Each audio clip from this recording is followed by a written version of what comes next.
یہی عقیدہ اس آیت کی عظمت کی دلیل ہے۔ لا اکراہ فی الدین قد تبین الرشد من الغی فمن یکفر بالطاغوت ویؤمن باللہ فقد استمسک بالعروۃ الوثقی لا انفصام لها واللہ سمیع علیم۔ دین کے اندر کوئی جبر نہیں ہے، کوئی زبردستی نہیں۔ قد تبین الرشد، یقیناً واضح ہو گئی ہے ہدایت، من الغی، گمراہی سے، فمن یکفر بالطاغوت، اور جو کوئی کفر کرے طاغوت سے، ویؤمن باللہ، اور اللہ کے ساتھ ایمان رکھے، فقد استمسک، پس یقیناً اس نے تمسک کر لیا، وہ جڑ گیا یا اس نے تھام لیا، بالعروۃ الوثقی، مضبوط کڑے کو۔ عروہ کا مطلب کڑا یا کنڈا، وثقی مضبوط، اوثق کی مؤنث ہے وثقی، لا انفصام لہا، جس کے لیے ٹوٹنا نہیں ہے، واللہ سمیع علیم، اور اللہ تعالیٰ بہت سننے والا اور بہت جاننے والا ہے، ہمیشہ جاننے والا اور ہمیشہ سننے والا۔ لا اکراہ فی الدین، دین کے اندر کوئی جبر نہیں، بڑا مشہور فقرہ، ہم ہر جگہ پہ استعمال کرتے ہیں اور بہت کثیر الاستعمال اصطلاح ہے کہ دین میں کوئی جبر نہیں، اور کوئی دین کا ضابطہ ہم کسی کو کہنے کی کوشش کریں، کسی کو سمجھانے کی کوشش کریں تو عام طور پہ دلیل یہی دی جاتی ہے کہ لا اکراہ فی الدین، دین کے اندر کوئی جبر نہیں۔ دیکھیں تقریباً تمام مفسرین اس بات پر متفق ہیں کہ یہ آیت جو ہے ان نوجوانوں کے بارے میں نازل ہوئی، اس کا جو شان نزول ہے کہ اصل میں ہوا یہ تھا کہ نبی اکرم صلی اللہ علیہ وآلہ وسلم کے تشریف لانے سے قبل چونکہ بہت سارے یہودی مدینہ کے گرد آ کے آباد ہو گئے تھے، اور معاشرتی طور پر، ثقافتی طور پر اور معاشی طور پر انہوں نے بہت زیادہ غلبہ حاصل کر لیا تھا، اور اسی طرح کچھ انٹریکشن ان کا تجارتی شاہراہ کی وجہ سے عیسائیوں کے ساتھ بھی تھا، لہذا روایات میں آتا ہے کہ اوس اور خزرج کے کچھ نوجوان وہ عیسائی ہو گئے تھے یا یہودی ہو گئے تھے، یعنی انہوں نے اپنا مذہب تبدیل کر لیا تھا۔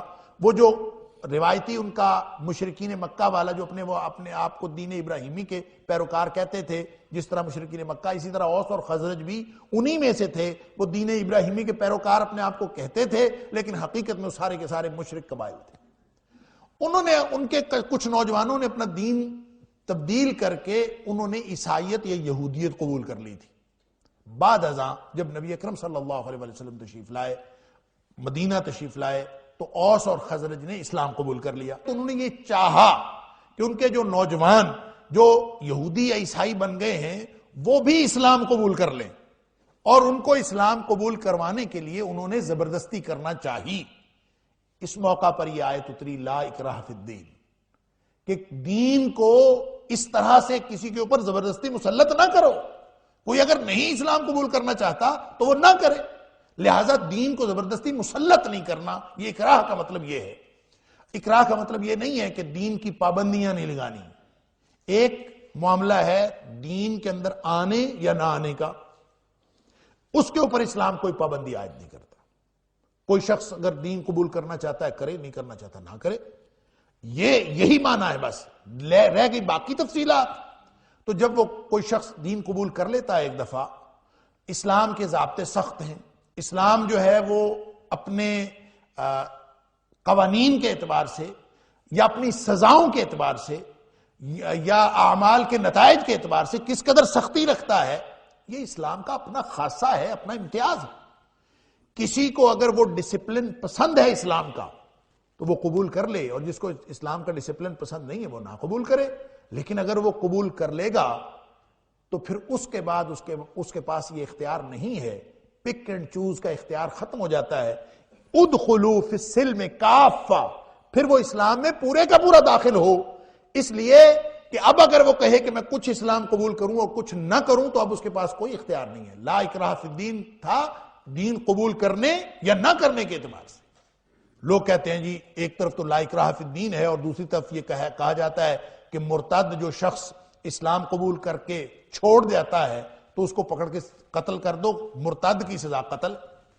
تو اگر مرتد کی سزا، اور اسی بنیاد پر بہت سارے متجددین جو ہیں وہ کہتے ہیں کہ چونکہ لا اکراہ فی الدین ہے، دین میں کوئی جبر نہیں ہے، لہذا ارتداد کی سزا قتل نہیں ہے، اور وہ اس حدیث کو مانتے ہی نہیں کہ من بدل دینہ فاقتلوہ یا فضربوا عنقہ، کہ جو شخص اپنا دین بدل دے اس کی گردن اتار دو، اس کو مار دو، وہ اس کو مانتے ہی نہیں ہے. وہ کہتے ہیں کیونکہ قرآن نے کہہ دیا لا اکراہ فی الدین، تم کون ہوتے ہو مرتد کو جو ہے سزا دینے والے.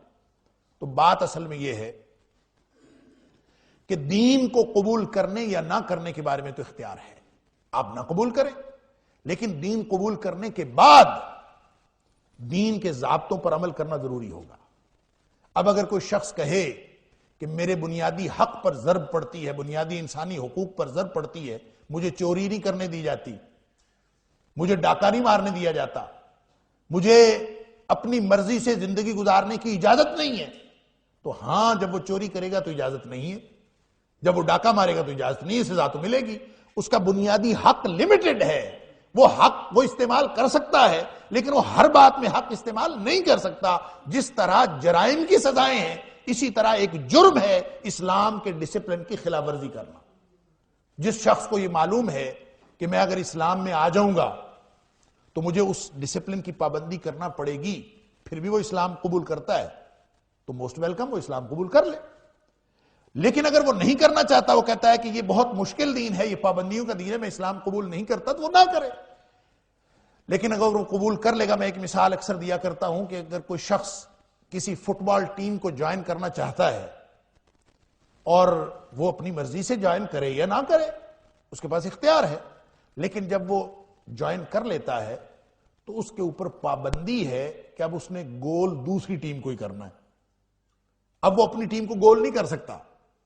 اب اگر وہ یہ کہے کہ میرے اوپر پابندی لگ گئی ہے کہ مجھے یہ کیوں آپ کہتے ہیں کہ آپ نے گول صرف ادھر ہی کرنا ہے، ادھر نہیں کرنا، اپنی ٹیم کو نہیں کرنا، تو وہ دلیل دے لا اکراہ فی الدین.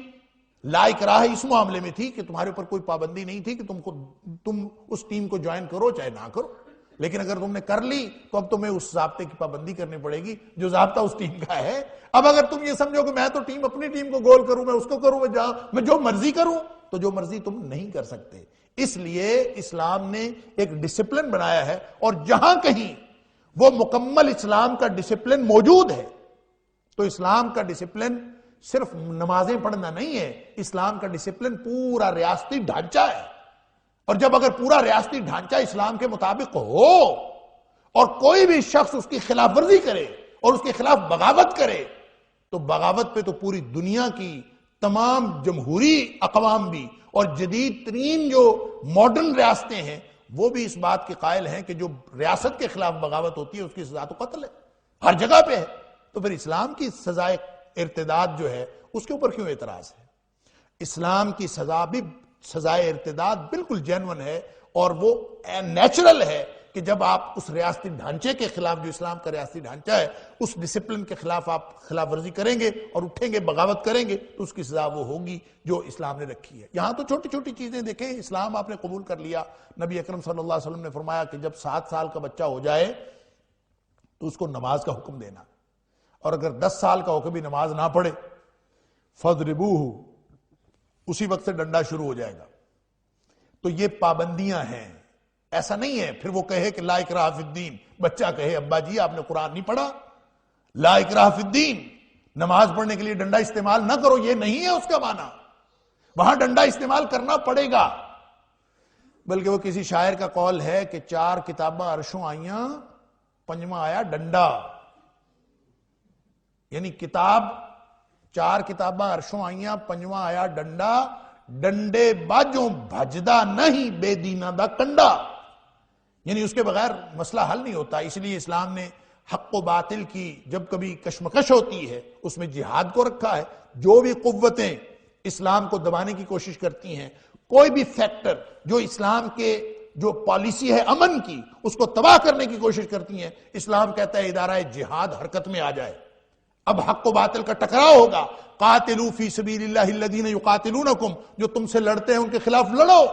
اب لا اکراہ فی الدین نہیں ہوگا.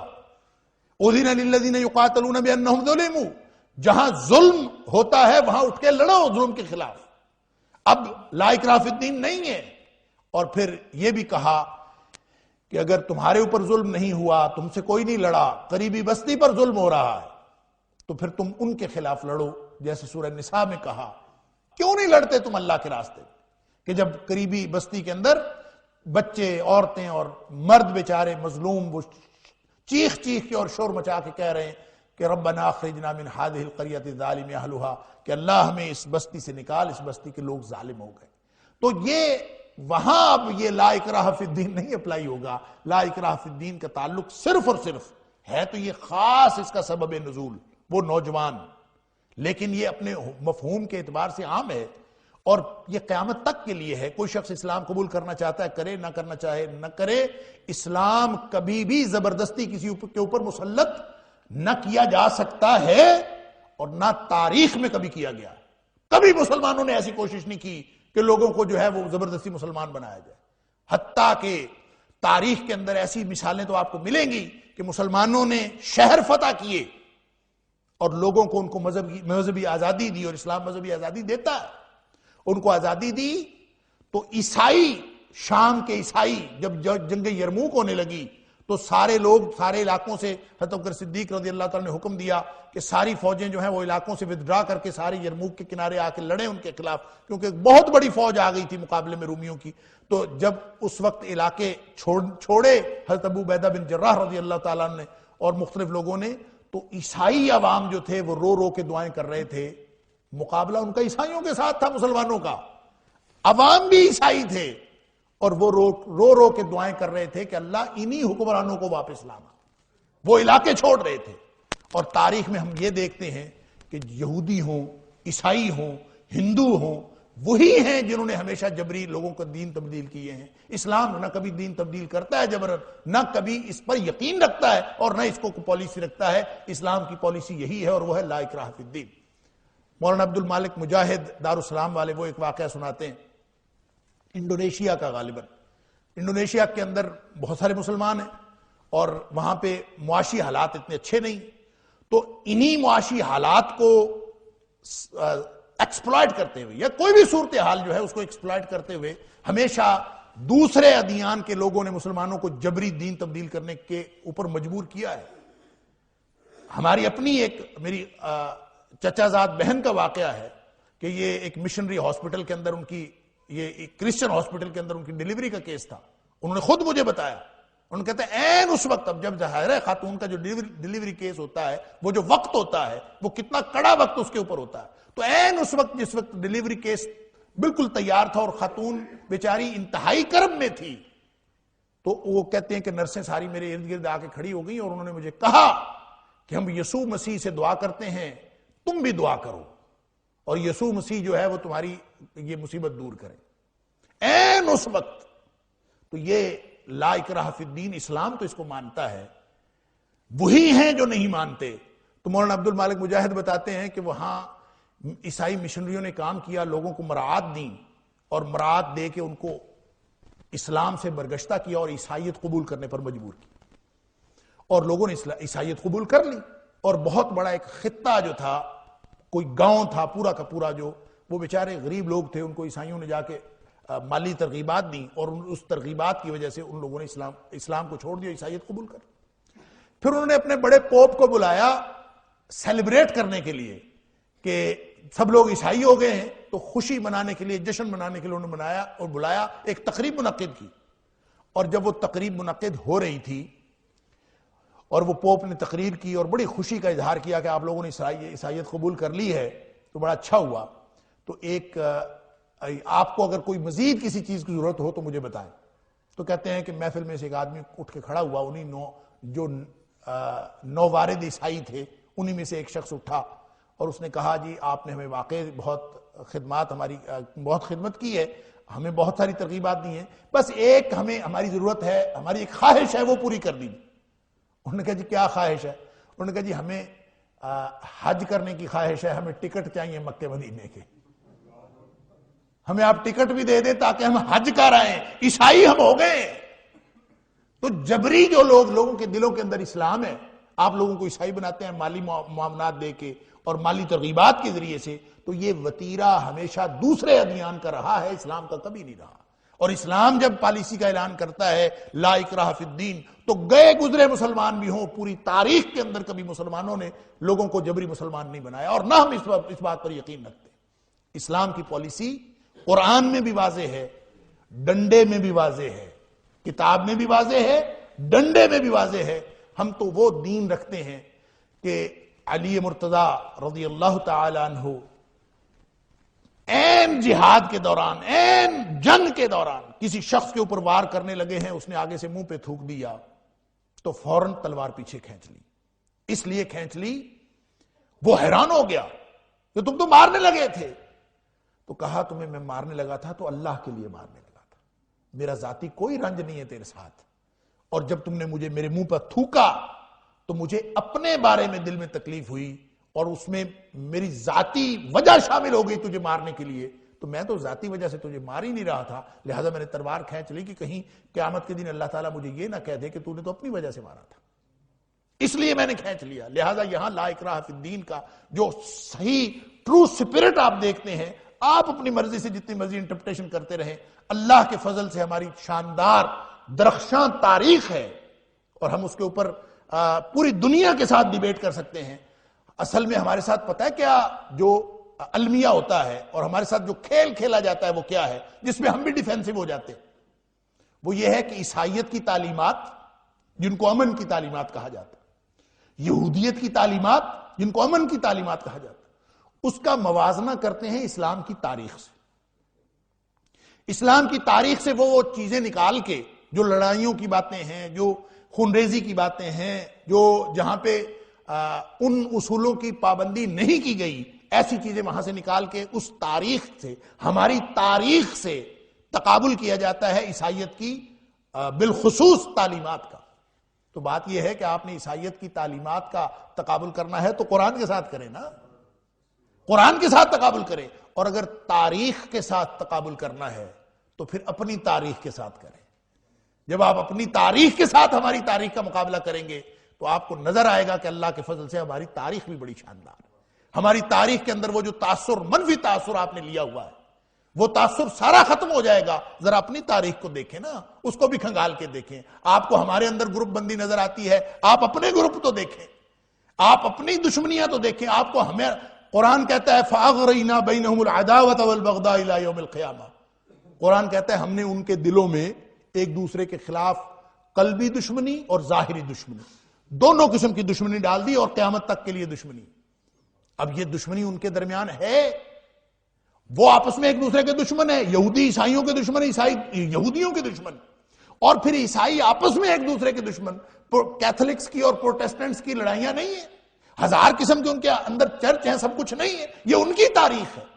تو لا اکراہ فی الدین بتا کے ہماری تاریخ میں سے ایسی مثالیں نکالنا کہ یہ ثابت کرنے کی کوشش کرنا کہ اسلام جبر کا دین ہے، نہ اسلام کبھی جبر کا دین تھا، نہ ہے، نہ کبھی ہوگا.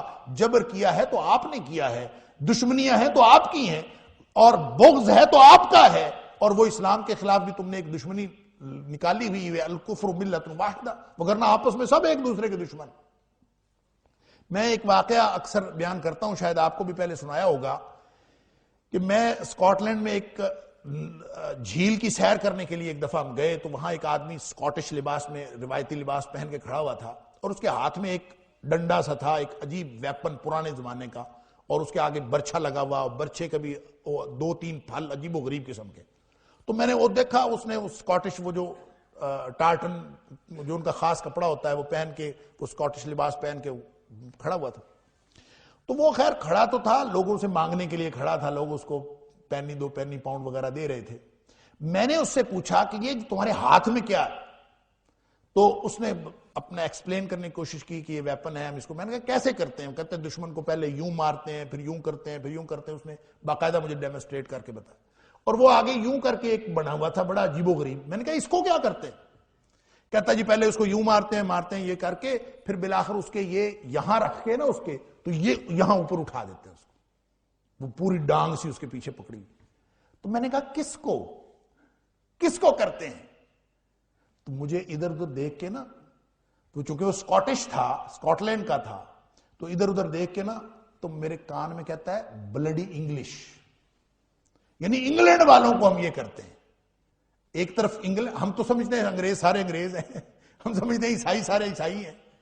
ان کی آپس کی موٹیویشن کیا ہے؟ یعنی وہ موٹیویشن جو یہاں ہمارے جو پڑوسی دشمن ملک کے ساتھ ہمارے بچوں کی ہے نا، ہمارے بچے کھیل بھی کھیل رہے ہو نا، تو کہتے ہیں یہ ہمیں یہ انڈیا ہے، یہ ہم ہے، یہ ہندوستان ہے۔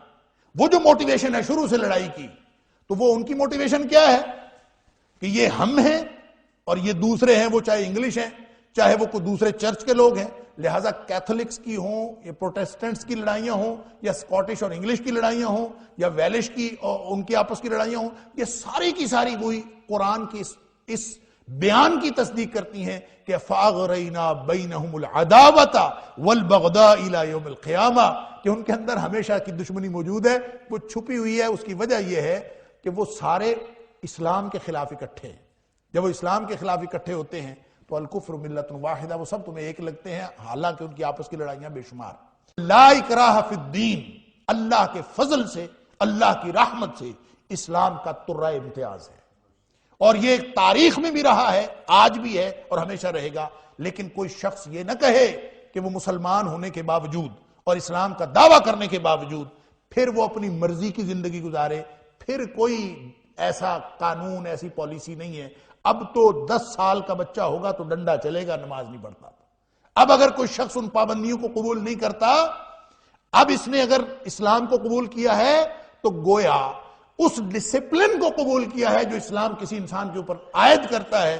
اس نے جب اشہد ان لا الہ الا اللہ وحدہ لا شریک لہ واشہد ان محمدا عبدہ ورسولہ پڑھا ہے، تو گویا اس نے اعلان کیا ہے کہ پہلے میں اپنی مرضی کی زندگی گزارتا تھا، آج کے بعد میں اللہ اور اس کے رسول صلی اللہ علیہ وسلم کی مرضی سے زندگی گزاروں گا۔ یہ اس نے اعلان کیا ہے۔ اب یہ اعلان کر کے 2 نمبری کرے گا نا تو پھر ڈنڈا چلے گا۔ اب اگر کوئی گڑبڑ کرے گا تو پھر اسلام نے ڈکیتی کی سزائیں بھی رکھی ہیں، چوری کی سزائیں بھی رکھی ہیں، بدماشی کی سزائیں بھی رکھی ہیں، فساد فی الارض کی سزائیں بھی رکھی ہیں۔ اب اگر کوئی شخص کہے کہ میری یہ بنیادی حقوق پر جو ہے وہ پابندی ہے، تو یہ پابندیاں اسلام لگاتا ہے، پھر لا اکراہ فی الدین کی وہ بات وہاں پہ لاگو نہیں ہوتی۔